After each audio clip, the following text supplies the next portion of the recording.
From the very first moments of this story, I felt a deep sense of discomfort at how everything unfolded.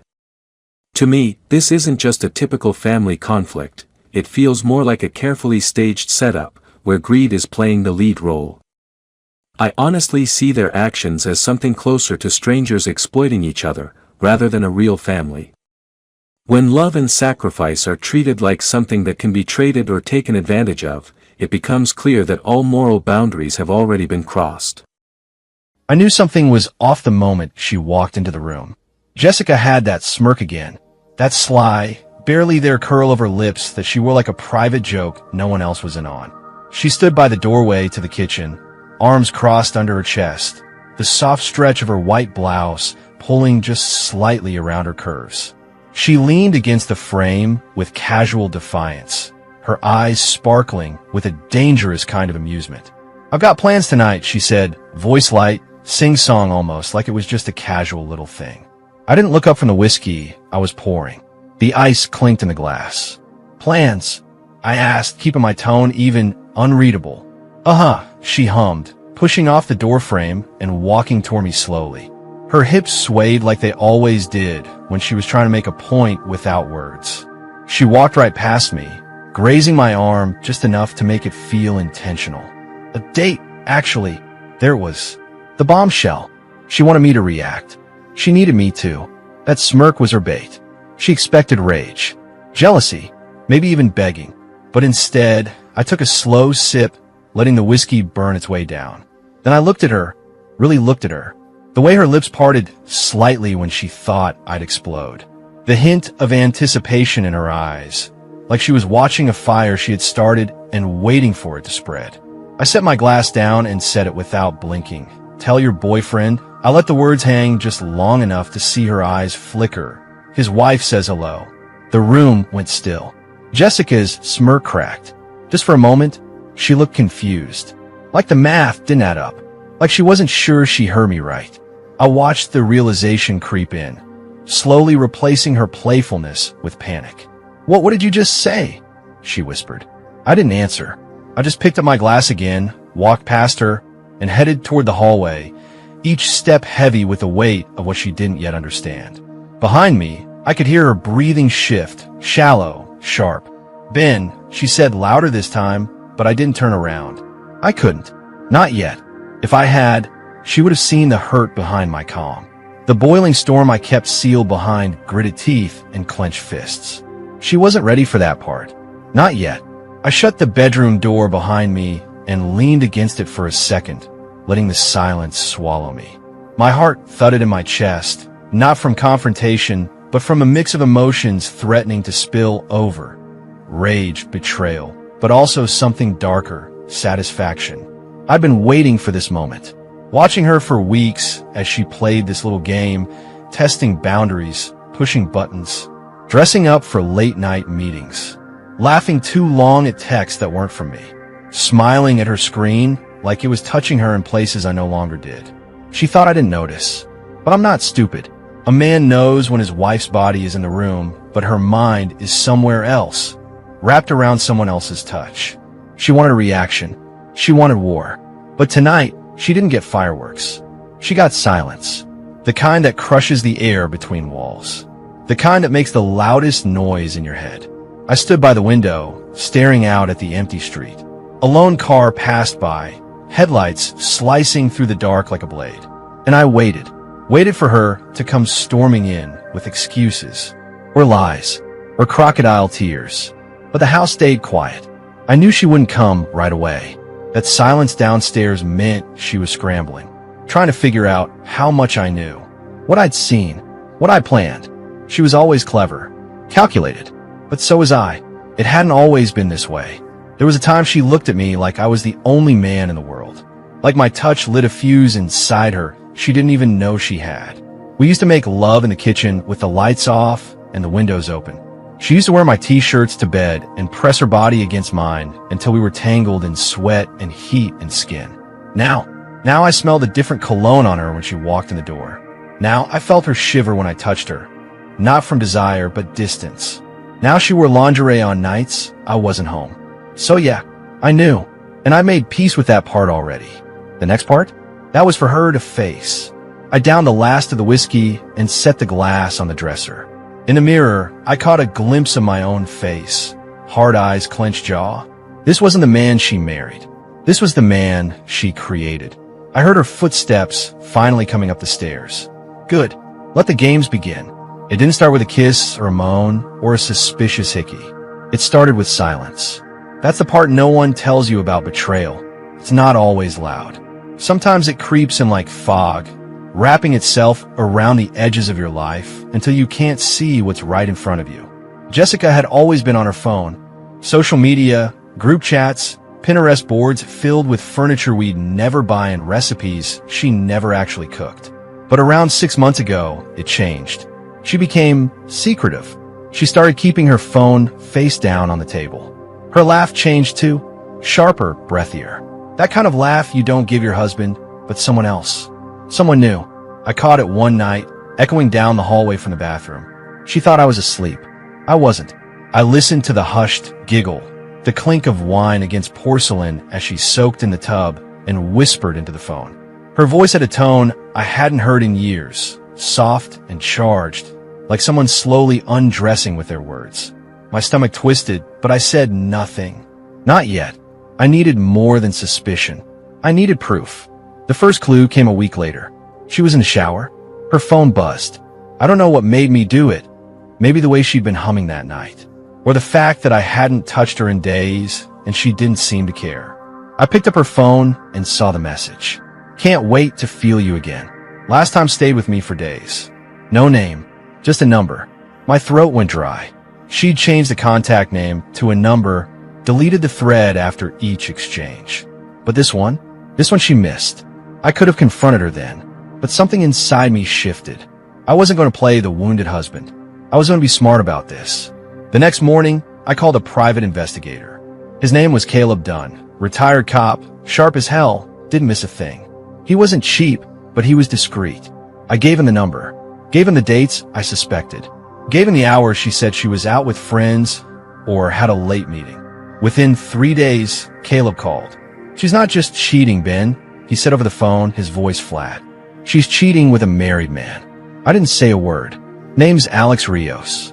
Owns a small design firm. Married, 2 kids. Wife's name is Megan. My mind reeled. Jessica always hated people who cheated. She used to go on rants about women who destroyed families. And now here she was doing the very thing she claimed to despise. The irony was cruel, but not as cruel as the photos Caleb sent next. There she was, Jessica, wearing a black coat I'd bought her for our anniversary, holding Alex's hand outside a hotel. In another photo, they were pressed together, laughing, her head tipped back like he'd just said something clever, like she hadn't smiled with me in months. I saved every photo to a hidden folder. Every timestamp, every receipt Caleb uncovered. She was using our shared credit card for their motel rendezvous. My money, my marriage, used to finance her escape from both. The worst part wasn't the sex. I could survive the image of her with someone else, barely. But what broke me was the effort she gave to him, the energy, the intimacy, the way she had nothing left for me because she was pouring it all into him. She shaved for him. She bought new lingerie. She hadn't done either of those things for me in a year. And somewhere deep inside me, something snapped. Not violently, not yet, but with a cold finality. A fracture in the foundation of the man I was before all this. That's when I started plotting. Not revenge. Not exactly. Just clarity. Truth. If she was going to treat me like I was blind, I wanted to be terrifyingly aware. Late one night, I found myself scrolling through Alex's social media. Photos of his wife, Megan. She was beautiful. Classy. The kind of woman who didn't overshare online, but radiated warmth in the few candid shots he'd posted. A beach photo. Her hugging their kids. A soft smile that clearly wasn't forced. She had no idea. It made me sick. Jessica was sleeping in our bed, back turned, oblivious to the fact that I was staring at the other man's wife, wondering if she deserved the same truth I did. And the more I thought about it, the more I realized I wasn't the only one being lied to. That's when the anger turned into something colder, more focused. This wasn't just about me anymore. I started to change around Jessica. Subtle at first. Less questions, less attention. I didn't press when she worked late. Didn't complain when she came home freshly showered, but smelling like a stranger's cologne. She thought she had the upper hand, but I was watching her spiral without even realizing it. And I was almost ready to tip the first domino. The house was quiet. Too quiet. Jessica was in the kitchen, swirling wine in a glass, like she had all the time in the world. Her back was to me, hips resting against the counter. She was wearing that silk top I used to love, the one that clung to her like water, but now it just looked like a costume. Something she wore to play a part. I stepped into the room. She didn't turn around.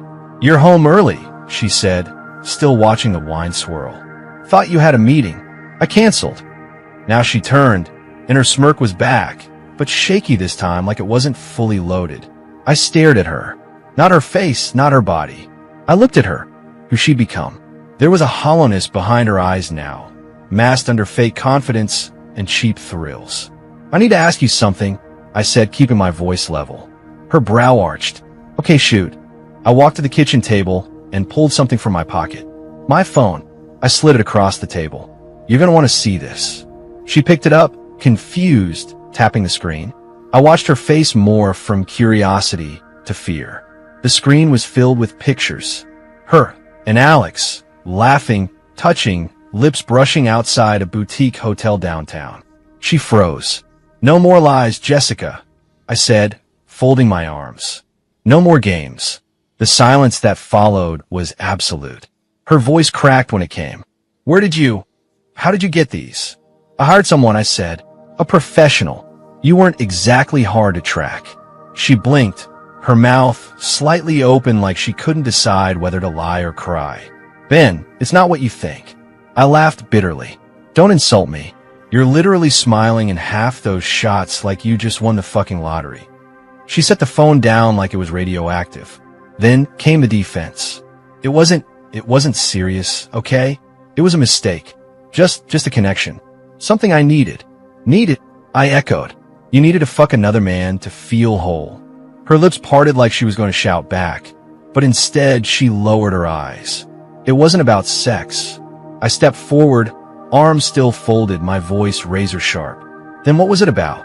She hesitated. "I felt invisible, Ben.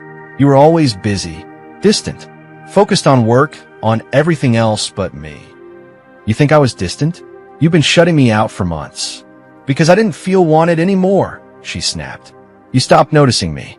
You didn't touch me like you used to.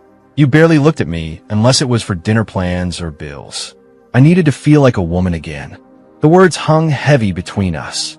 "You should have talked to me," I said quietly. "You should have told me you felt that way. I didn't want to fight. I didn't want to break us." "You already did, Jessica." We stood there, staring across a minefield of ruined trust and empty justifications.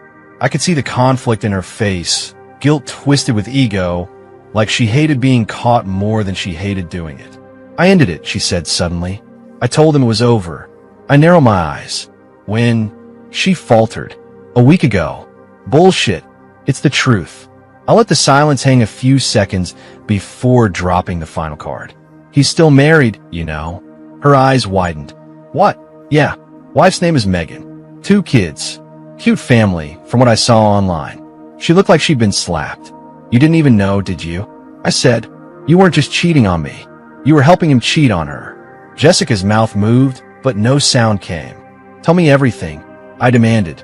"Or I will." Her head shot up. "What?" "You heard me. You've got one chance to be honest. Jessica, tell me how it started, how long it went on, everything. Or I call Megan and let her know what kind of man her husband really is." Her face went pale. "Ben, please don't drag her into this." "Why not? She deserves the truth." "So do you," she whispered, tears finally spilling. "Exactly." She slid down into a chair, like her legs couldn't hold her anymore. "It started last summer. At the gym. We kept running into each other. He complimented my hair one day, and it just felt good. To be seen. To be flirted with. It made me feel alive." I leaned on the back of the chair opposite her. We started texting. It got more flirtatious. Then we kissed. Then it became more. She buried her face in her hands. I didn't mean for it to get so far, but it did. She nodded slowly. Yes. I stepped back from the table, shaking my head. You know what hurts the most? She looked up, mascara streaking down her cheeks. That you didn't stop. That even when you had the chance, you chose him. Over me. Over us. She started sobbing. I turned toward the hallway, grabbing my coat. Her voice cracked behind me. Ben, where are you going? I paused at the door to give Alex's wife a call. Then I walked out. I picked the cafe on purpose. It was quiet, tucked away off a tree-lined street on the edge of town. No loud music, no chance of running into mutual friends. Just small tables, soft lighting, and a sense of calm that made confrontation feel surgical. Alex arrived 7 minutes late. That told me everything I needed to know. He debated coming. Probably stood in front of his mirror wondering what to wear, wondering what I knew, wondering if I was about to break his nose or expose him. He spotted me right away.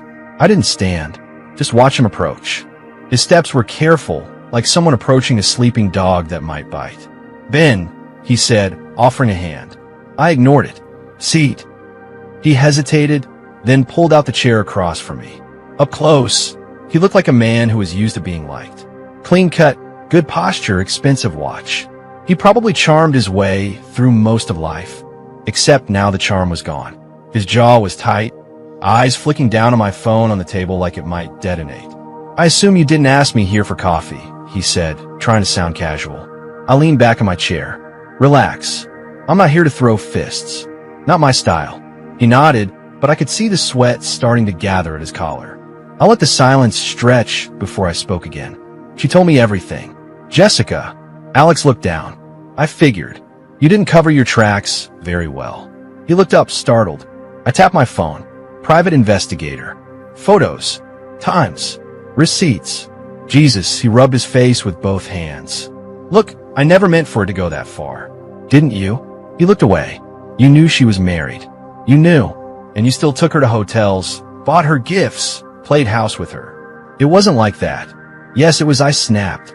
Don't insult me by pretending it was anything else. He shut his mouth. A waitress appeared. We both declined to order. I know about your wife too, I said after she walked off. Megan. Pretty. Sweet. Posts about your kids and homemade cookies. Real, picture-perfect life. His face drained. You haven't told her yet, have you? He shook his head slowly. No. God, no. Please don't. I leaned in, lowering my voice. You think I owe you that? No, he whispered.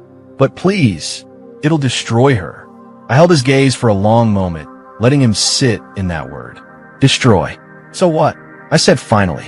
Jessica was just a fling? You were never going to leave Megan, were you? No, he admitted. I told Jess things. I let it go on.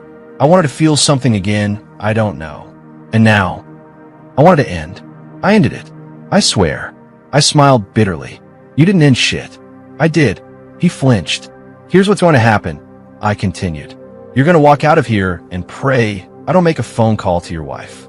You're going to leave Jessica alone. Forever. No more texts. No more late night phone calls.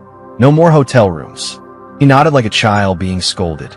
But don't think this is over, I added, because I haven't decided what to do yet. I might tell Megan. Tomorrow. Or next week. Or maybe on your anniversary. His jaw tightened. Why are you doing this? Because you broke something I cared about. I said simply.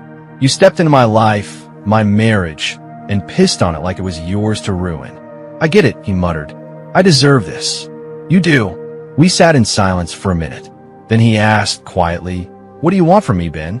I want you to sweat, I said. I want you to wake up every day wondering if this is the day your life implodes. Just like I did for months while you were inside my wife. His head dropped. I stood up. Enjoy your coffee. And I walked out, leaving him alone at the table, his life hanging by the thin, fraying thread of my silence. Back in my car, I didn't drive off right away. I just sat there breathing. I hadn't expected to feel what I felt. Not satisfaction, not even relief, just clarity. I didn't want to hit him.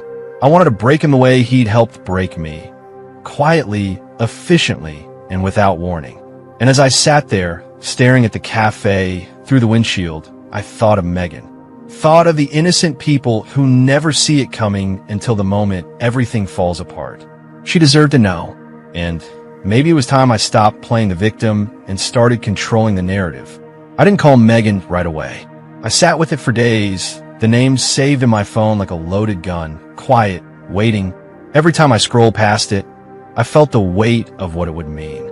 To pull her into this. To shatter the glass wall of her marriage with the same truth that had already demolished mine. But then I remembered Alex's face at the cafe. The panic, the guilt, the cowardice. He didn't deserve her. So one evening, after Jessica went to yoga for the third time that week, same outfit, no mat, I pulled out my phone and typed, Imagan, you don't know me, but I think we need to talk. It's about your husband. I'm not trying to hurt you, but you deserve the truth. The typing indicator appeared within minutes. Is this a joke? Who are you? Ben Carter. My wife is Jessica. I believe she's been seeing your husband, Alex. The pause after that reply felt eternal. Then, call me. Now, we met the next day at a neutral spot, a small park on the west side, far from the neighborhoods where either of us lived. The wind tugged at Megan's coat as she approached, her dark hair pulled into a neat ponytail, face pale but composed.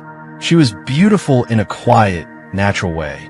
No layers of performance. Just real. Ben, she asked cautiously. I nodded. Thanks for meeting me. She looked around, her arms crossed tightly. I almost didn't. I thought maybe this was some kind of setup. But part of me already knew. We sat on a bench. I could see her wedding ring still on her hand. Mine was off. Had been for 2 weeks. I didn't come to blow up your life, I said gently. But you deserve to know what's really going on. She looked at me, eyes steady. Then tell me. So I did. I showed her the photos, the receipts, a few texts that Jessica had missed deleting. I didn't dramatize it. I just gave her the facts. Megan stared at each image like they were pieces of a puzzle she'd been ignoring. Her hands trembled slightly, but she never cried. Not then. How long? She finally whispered. Since last summer, I said. At least that's when I think it started. Might have been longer. She exhaled like she'd been punched in the gut. We have 2 kids. We've been together 12 years. And how did I not know? I knew that question too well. Because we trust them, I said softly. We believe what they tell us. Until we can't. Megan nodded slowly. Her hands were clenched in her lap. I always thought Alex had a little distance lately. But I figured it was work stress. Or something stupid like midlife anxiety. Not this. A long silence stretched between us. Then she said, He doesn't know I know now, does he? No, not unless he assumes I'd tell you. I didn't promise him I wouldn't. She glanced at me, eyes sharp now. So what are you going to do? I shook my head. That's the thing. I don't know yet. We sat in silence again, 2 strangers bound by mutual betrayal. The wind picked up, rustling the leaves around our feet. Megan turned toward me fully. Can I ask you something? Sure. Why did you tell me? That one made me pause. I think, because I would have wanted someone to do the same for me. Because you didn't deserve to be kept in the dark any more than I did. And maybe because I didn't want to be alone in this anymore. Her expression softened. No one gets it, I added. Not the pain of it. Not the insanity of pretending like everything's normal while your life burns quietly in the background. She looked down, nodding. You're right. It's like drowning while smiling at dinner. That line hit me hard. We were both wearing masks to survive in homes that no longer felt like ours. So what now? She asked after a while. We could blow it up, I said. Tell them we know. Walk away. Burn it down. She nodded slowly, considering. Or we play a longer game, I offered. Make them feel what we felt. Not just hurt. Uncertainty. Doubt. Jealousy. Paranoia. Her eyes met mine. You're talking psychological warfare. I'm talking justice. She didn't respond right away. Then her lips curled, just a little. Let's make them wonder who's lying now. By the time we parted, it was dark. We hadn't made any concrete plans, just laid the foundation. An agreement. Aquellos. 2 hurt people unwilling to play the victim anymore. As Megan walked to her car, she turned back and said, they wanted games. Let's give them some. And I realized then, Jessica wasn't the only one who could play with fire.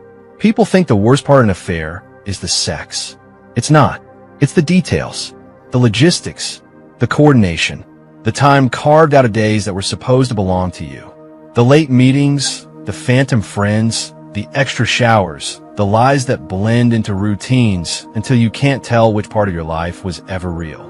It was a Thursday when Megan called me, her voice tight and breathless. I found something. She was waiting outside the same cafe where I'd met Alex weeks earlier. Her laptop was open in front of her, her fingers hovering above the trackpad like they weren't sure whether to dig deeper or close the screen forever. I logged into our shared credit account, she said, eyes flicking up at me. I never really look at it. Alex pays the bills. But I had this feeling. She turned the screen toward me. Hotel charges. 2, sometimes 3 a month. Not just downtown, but out of town. Places hours away. And always under her name. Jessica. Why would he book them in her name? I asked quietly. Because he didn't, Megan said. She did. These aren't on our account. They're on hers. I found an itinerary in his drawer from 3 months ago. Napa. They took a fucking wine tour together. I sat back in my chair, staring at the screen like it might explode. My chest tightened. Napa. She told me she was visiting her sister that weekend. Came back with a bottle of Merlot and a tan that didn't match the forecast. I brought this one back just for us, she'd said, curling against me in bed, her fingers tracing circles on my chest. I remember thinking it felt forced. Now I knew why. Over the next few days, Megan and I dove deeper. We exchanged receipts, screenshots, travel confirmations. We shared passwords, track miles, not out of obsession, but necessity. We needed to know what parts of our lives have been built on lies. It felt like excavating the ruins of a marriage. Piece by piece. Jessica had her own credit card, one I'd forgotten she even had, an old account from before we married. I pulled the statements and nearly choked. Spot charges, designer lingerie, hotel reservations with dual occupancy, a second phone line, a fucking second line. She had a burner, I told Megan during one of our late-night phone calls.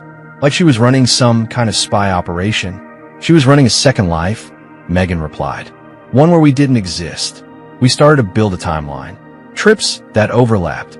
Late work nights that matched. We created a shared folder on Google Drive, like we were building a legal case. At first, it was about understanding. Then it became something else. Fuel. Megan and I started talking more. Meeting more. First just to compare notes. Then because we didn't want to sit with the silence in our own homes. One night we sat in her car outside a small Italian place. Box leftovers cooling in the back seat. Do you think they ever talked about us? She asked. I didn't respond right away. Maybe. Probably. Or maybe they avoided it completely. Pretended we didn't exist so they wouldn't feel like monsters. She glanced at me. Jessica ever seemed different after seeing him? I swallowed hard. Yeah, softer, sweeter, like guilt made her a better wife. Alex got cold, she said, detached, like he was saving all his warmth for her. We were quiet for a while. Then she said, you ever think about what you'd do if you could go back? To before. Yeah, I said, but I wouldn't change anything. Not now, because then I wouldn't know the truth. Her eyes met mine, and for a second, the air in the car changed. Something passed between us. Not romance. Not yet. Just understanding. Connection. Shared ache. You ever just want to make them feel it? She asked. I smiled. More than you know. The next day, Megan sent me a video. It was from a friend of hers who worked at a boutique hotel upstate. Apparently, Jessica and Alex hadn't been as discreet as they thought. There they were, on camera, walking into the suite, arms linked, his hand sliding down her back like he owned her. They kissed at the elevator. She kissed back like she was his. I watched it twice. Then I deleted it. Not because it didn't hurt, but because I didn't need to see it again to remember what they were. I was more interested in what they were becoming. The truth didn't satisfy me. It never does. You think discovering the betrayal will give you closure. That knowing the names, dates, and hotel rooms will scratch some itch and set you free. But it doesn't. It just confirms what your gut already knew. And that's when the real hunger starts. Not for answers, for consequences. Megan felt it too. I could see it in the way her texts grew shorter, her voice more focused during our late-night calls. I see this behavior as more than just selfishness. It's like watching people turn their own family into a transaction. And once it reaches that level, there's really no justification left. We weren't hurt anymore. We were cold, calculated. Aligned. It started with a single text from a burner number. Jessica, you should ask Alex about his business dinners. You're not the only one. Delivered on a Tuesday afternoon, just as she was walking into work. Megan timed it perfectly. Jessica's location was still being shared on the family iPad. A leftover habit from a family vacation, now repurposed for our quiet war. She called Alex that night, Megan told me. Voices raised. Accusations tossed. It didn't matter that the message was anonymous. Jessica's guilt was already brittle. It didn't take much to make her crack. 2 days later, Megan sent Alex a similar message. Jessica's not who you think she is. Ask her about the guy from yoga. Or maybe the bartender last month. All lies. All believable. Because when you've already cheated, trust becomes a house of cards in a wind tunnel. We didn't confront them directly. That was the key. No fire. No shouting. No scenes. We just gave them space to doubt each other. At first it was subtle. Delayed texts. Hesitant replies. Awkward silences. Then came the distance. They stopped seeing each other for nearly 2 weeks. She thinks he's talking to someone else. I told Megan. Good, she said. Let's make her sure of it. So we created a fake Instagram profile, Sasha. Travel influencer. Perfectly filtered. I uploaded a few bikini pics, stole a couple of captions from real accounts, followed some boutique hotels and men's fashion brands. Then we followed Alex. Liked a few of his older photos. Dropped a flame emoji on a picture of his dog. 2 days later, Jessica unfollowed him. Megan's voice on the phone was low and sharp. She's unraveling. Let's give her a nudge, I replied. Meanwhile, I made sure Jessica caught glimpses of my own new habits. I left cologne in the car that wasn't mine. Used a different soap in the shower. Wore a shirt she didn't recognize. She noticed. She'd glance at me when she thought I wasn't looking. Sniffed my collar once. And when I said I was going out with a co-worker, she didn't ask which one. She just stared. Suspicion. Jealousy. Paranoia. I didn't have to lie. I just had to let her wonder. Megan started doing the same. I left my phone unlocked on the kitchen counter, she said one night. Had a bunch of texts to Eli open. Completely made up. But the names were things like can't stop thinking about last night. Did he see? Oh yeah. Didn't say a word. But he went to bed early. Didn't touch me. Barely looked at me. We both laughed, but it wasn't joyful. It was satisfaction. Dark and quiet. But revenge is never clean. It seeps into everything. One night, I met Megan for coffee. Not to scheme, just to breathe. To talk without pretending. We sat across from each other, both of us dressed casually, worn out from the emotional grind. You ever think about how we got here? She asked. All the time. I used to think I knew him, she said, staring into her coffee. Now I don't even know what his voice sounds like when he's telling the truth. I nodded. Same with Jess. It's like she became someone else. Or maybe she always was. Megan looked at me, her eyes softening. You're not like him. You don't know that. I do. Silence passed between us. Heavier than before, but not uncomfortable. There was something else there now. Unspoken. Unexplored. We didn't touch. We didn't lean closer. But it was in the way her gaze lingered a little longer. The way I didn't want to look away. Something was shifting. Back at home, Jessica was waiting for me on the couch. Hair down, legs tucked under her. Eyes wide like a kid caught stealing. You've been distant lately, she said carefully. Have I? She nodded slowly. If there's someone else, I deserve to know. The irony almost made me laugh. Instead, I met her gaze. What makes you think that? She shrugged, voice cracking just slightly. The way you've been acting. Your phone. The cologne. You mean the way you acted for months? She winced like I'd slapped her. I leaned down and kissed her forehead. I'm not the one you need to be worried about, Jess. Then I walked past her, upstairs into the shower, letting the water scald away the guilt I no longer felt. Infidelity is like fire. It starts hot, exciting, impossible to ignore. But left unchecked, it consumes. And once the smoke clears, all you're left with is scorched earth. Jessica and Alex were burning. It started with the silence. Jessica had stopped humming. No more smiling at her phone.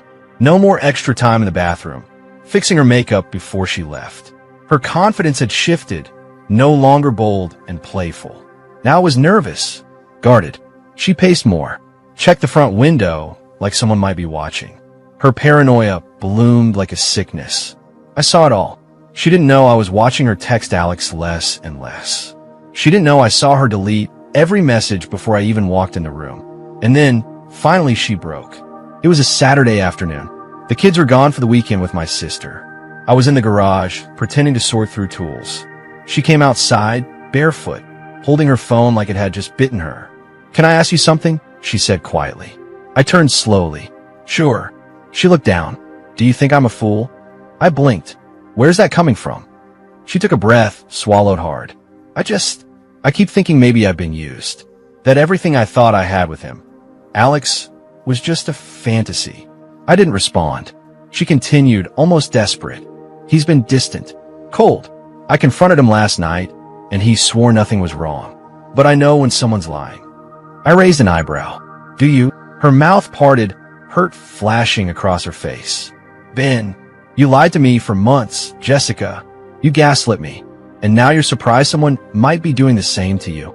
She sat down on the edge of the workbench, head in her hands. "I thought I was in control," she whispered. "But I think I was just one of many." She finally looked up at me. "What if he's seeing someone else? What if I was just a placeholder?" I shrugged. "Then maybe now you understand how it feels." Her eyes filled with tears, but I didn't comfort her. I didn't move. I just let the silence hang like a sentence. Megan texted me later that night. He asked me if I'd ever cheated. Out of nowhere. "What did you say?" I asked why he was asking. He got defensive, said he was just curious. But I could tell, he doesn't trust her anymore. Good? Let rot from the inside. Exactly. And Ben, yeah. She called him a liar, said he was distracted lately, asked if he'd met someone new. I stared at the message for a long time before typing. Maybe he has. Megan and I met up again. No more cafes or parks. This time, it was her place. Her kids were with their grandparents for the weekend, and I brought over Chinese takeout. We sat on the back porch under warm string lights, eating in silence, the tension between us settling into something softer now. Not anger, not even pain, just closeness. "I don't think they'll last," Megan said, sipping from a glass of red wine. "They were never built to." She looked at me. "Do you think they ever actually loved each other?" I thought about it for a moment. "I think they love the escape, the thrill, not each other." She nodded, pulling her knees to her chest. "I hate that I ever made excuses for him. That I looked past things I should have questioned." "We all do," I said, "until it's too late." She tilted her head. "You ever think about what comes next? After all this?" I met her eyes. "Lately, yeah." She didn't look away. And for a few seconds, there was no war. No betrayal. Just her eyes on mine. Her breath close. A quiet kind of intimacy neither of us had planned for, but both clearly felt. I reached for her hand. She didn't pull away. That same night, Jessica cornered me in the hallway. "I need to talk," she said, voice thick with anxiety. "Okay," I said flatly. She wrung her hands. "I think he's hiding something. I think he's seeing someone else. Maybe someone he met through work. He's colder now. It's like the whole dynamic shifted." I raised an eyebrow. "So he cheated on his wife, with you, and now might be cheating on you too?" She nodded slowly. "I know how it sounds. This is all so fucked." I leaned against the wall, arms folded. "You lit the fire. Now you're choking on the smoke." She looked at me, wounded, and that's when she said it. "I miss what we had." I didn't flinch. "Do you miss it? Or do you just miss not feeling guilty?" She opened her mouth, then closed it again. Her expression collapsed into shame. "Do you love him?" I asked. Her pause was too long. "I don't know anymore," she finally said. Jessica wasn't sleeping well. She paced the house at night, murmuring on the phone in hushed tones. I'd hear her in the kitchen, whispering harshly, her voice cracking. One night, I caught just enough to hear, "Are you seeing someone else? Just tell me the truth." Then a silence. Then, "You're lying to me, Alex." I smiled into the darkness of our bedroom, rolled over, and drifted off. The unraveling doesn't happen in a single moment. It happens slowly, unfolding one crack at a time, until the entire structure caves in. For Jessica, the collapse started with silence. Alex had stopped answering her calls. At first, she pretended it was nothing, told herself he was just busy, that he needed space. But I saw the panic creeping in. She clutched her phone like it was oxygen, checked it constantly, kept the ringer on even in the shower. Then one night it rang. She darted for it, eyes wide. Her voice trembled when she answered. Alex. I couldn't hear his words, but I watched her expression crumble in real time. Whatever he said, it broke something in her. She sat down on the edge of the bed, phone still pressed to her ear. No, please don't say that. I thought we were still trying to figure this out. More silence. Her mouth parted, stunned. Then, so that's it. I turned away, letting her sob alone. Over the next few days, Jessica became a ghost in our house. She barely ate, barely spoke. She tried, half-heartedly, to rekindle normalcy. Cleaned the kitchen, left dinner simmering on the stove, brought home a bottle of wine she knew I liked. I didn't take the bait. Finally, she approached me one evening, standing in the doorway of my office, arms wrapped tightly around herself. Then, she said quietly, "Can we talk?" I nodded once, not looking up from my screen. She stepped inside like the room might bite her. I'm sorry. I said nothing. She swallowed hard. I don't know what I was thinking about any of it. I ruined everything, and I don't expect you to forgive me, but I just need you to know I regret it. All of it. I looked up then, met her eyes. She looked smaller somehow. Frail. I believe you regret it, I said, but not because of what you did, because of what you lost. Her face twisted. That's not fair. It's exactly fair, I said evenly. You were never sorry when it was happening. Only now, when the thrill is gone and the fallout is real. She stepped forward. I miss us, Ben. I miss you. I want to try again. I know it's going to take time, but I'm willing to do whatever it takes. I stared at her for a long time and realized something that hit me harder than any fight ever could. I didn't feel anything. No fire. No hot. No craving for her to touch me again. Just emptiness. You didn't just break us, Jessica, I said quietly. You buried us. Meanwhile, Megan had finally pulled the trigger. She sat across from me at the same cafe where we'd first talked, her hands wrapped around a mug of coffee she hadn't touched. I told him I wanted a divorce, she said. I nodded slowly. How'd he take it? Like a coward, she said. Try to spin it like we could work through this. Like what he did was a lapse, not a pattern. She stared out the window, but I knew the second I said it. I was done. I didn't cry. I didn't yell. I just felt free. I smiled faintly. I know that feeling. She looked at me then, her eyes softer than I'd ever seen them. You're not staying, are you? She asked gently. I shook my head. No, there's nothing left to stay for. Megan reached across the table, resting her hand on mine. No words, just understanding. Back at home, Jessica was waiting on the stairs when I returned. Hair pulled back, face pale. She looked like she hadn't slept in days. I know you don't love me anymore, she said softly. I didn't respond. She stood, came down one step, then another. But I still love you. And if you ever change your mind, if there's even a chance we can rebuild. There's not, I said. She stopped cold. I'll always care about the version of you I married, I said. But she doesn't exist anymore. And I'm not going to spend the rest of my life trying to resurrect her. A tear slid down her cheek, but I didn't move to wipe it. Instead, I walked past her and headed upstairs, each step confirming that I was already gone, even if my body was still in the house. Later that night, I got a text from Megan. I told the kids today. They were sad, but okay. I think I'll be better off in the long run. They will. And you? Packing. Looking at rentals tomorrow. Thinking about somewhere near the coast. There was a pause before her next message. Need company? I stared at it for a long time. Then typed back. Yeah, Ido. The ocean doesn't care about your pain. That's what I realized standing on that weathered deck, watching the tide roll in under a sky smeared in gold and lavender. It just keeps coming and going, slow and steady, indifferent to heartbreak or hope. And maybe that's why we came here. To the coast. To breathe. To be. Megan stood beside me, hoodie pulled tight around her, coffee in hand. Her hair danced in the breeze, and her silence felt companionable. Not heavy like Jessica's used to be. Not sharp, just real. We'd booked the beach house together on a whim. 2 weeks. No kids. No exes. No baggage, except the kind we packed ourselves. I still wasn't sure what this was between us. I just knew I didn't want to be anywhere else. I didn't think I could do this, Megan said softly, watching the waves. Leave it all behind. You didn't, I said. You survived it. She turned her head, met my gaze. So did you. I smiled and sipped my coffee. I think this is the first time I've slept through the night in months. Same. We hadn't touched yet. Not really. Just the occasional brush of a hand, the accidental warmth of our shoulders bumping when we walked along the water. Nothing forced. Nothing rushed. There was comfort in the restraint. A kind of unspoken respect. On the third day, we rented bikes and pedaled down a winding boardwalk path lined with seagrass and sleepy beach shops. We didn't talk about Jessica or Alex. We talked about books, about childhood vacations, about the songs we secretly loved but never admitted to anyone. We laughed, not because we needed to forget, but because for the first time we could. At one point, she stopped her bike, feet planted in the sand. She looked out at the water and said, "I used to think love had to be chaotic, passionate, turbulent.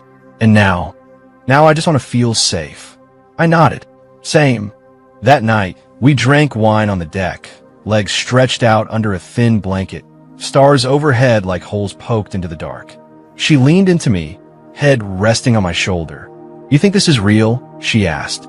I didn't pretend to misunderstand. "I think it's honest," I said. She tilted her face up to mine. "That's a good start." And then, finally we kissed. Soft, unhurried. No desperation, no hunger. Just two people who'd been broken open, finally allowing themselves to close the gap. It wasn't fireworks. It was something quieter, deeper. The kind of kiss that doesn't ask for anything. Just says, "I'm here." We didn't label anything. When we held hands the next morning during a walk down the shoreline, we didn't talk about what it meant. We didn't have to. I watched her laugh as the tide nipped at her ankles, and for the first time in a long time, I felt something real spark in my chest.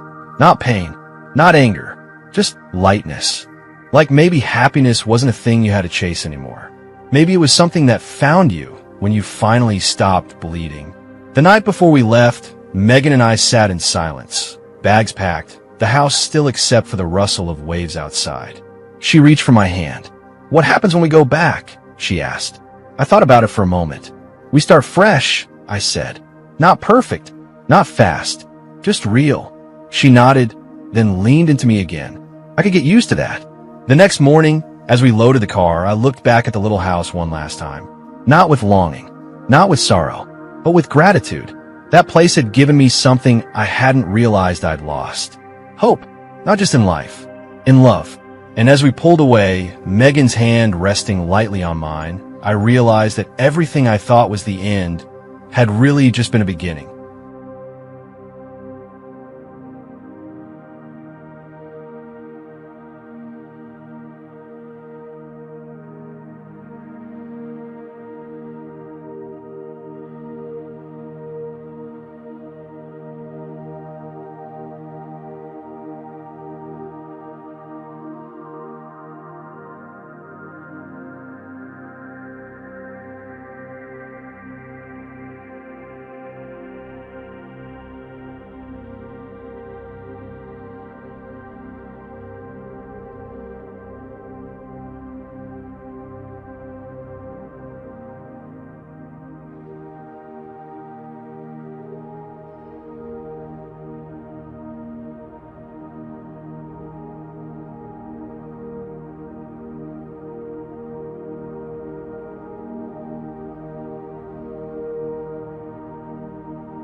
Looking back at the entire situation, I don't just see betrayal, I see something that feels like a complete collapse of character. To me, their actions are like tearing down the very foundation they're standing on. What stands out the most is how the main character handled everything. Instead of reacting emotionally, they stayed composed and let the truth speak for itself. That's not coldness, that's clarity and control in a situation where emotions could easily take over. The key lesson here is simple: kindness without boundaries will always be taken advantage of. And when someone starts treating family like a tool for personal gain, losing them isn't a loss, it's freedom. What do you think? Is this kind of response justified, or does it go too far? She thought I'd cry. Instead, I said 6 words that changed everything. That I won't focus on the exact words, because what matters more is how you respond in moments like that. That I end this video, I'll guide you through how to respond calmly when someone expects an emotional reaction from you. This is for anyone who's ever been in a situation where people push your emotions, and you don't know how to respond without losing control. If that's you, try these 4 steps. Step 1. Pause before you speak. When emotions rise, don't rush to reply. Even a few seconds of silence gives you control over what you say next. Step 2. Lower your tone, not raise it. Speak slower and calmer than usual. This immediately shifts the dynamic and keeps you in control. Step 3. Keep your words short and clear. Don't over-explain or defend yourself. The more you talk emotionally, the more power you give away. Step 4. Say what matters, then stop. Make your point once, clearly. No repeating, no arguing. Then disengage. Sometimes, power isn't about saying more, it's about saying just enough, because when you stay calm, you don't just control the situation, you control how people see you. So what about you? Would you react emotionally, or stay composed?